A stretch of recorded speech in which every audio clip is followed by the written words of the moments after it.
Okay guys, today we got a Toyota RAV4 2017 model. I'm going to show you guys how to change this rear wiper blade. A lot of people have issue with this. First of all, get yourself a wiper blade. This is what I got. Hopefully it's correct. And it's a 1010-A. That's the part number there. And we got a serial number there if you guys want to look for it. It's going to be a small little wiper. And I'm not sure if it's going to be correct. But it's not going to look about the same, but it does look kind of the same. But if you can get original wiper, good. But this is the issue everybody has. They cannot remove this wiper. Very simple. You grab this little guy, you do this to it, this thing comes out further. After that, you pull this off, very easy, and it comes off very easy.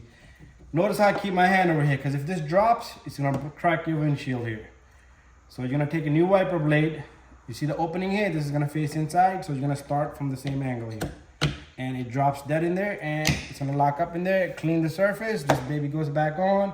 That's it. Give it a thumbs up. Don't forget to subscribe, share, and like. See you guys on the next video.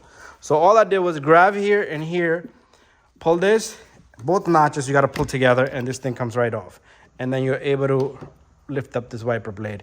If this breaks and you need to change it, 10mm bolt here, but you do have to hold it because you don't want to twist everything around with it. Anyways, thank you for watching my video.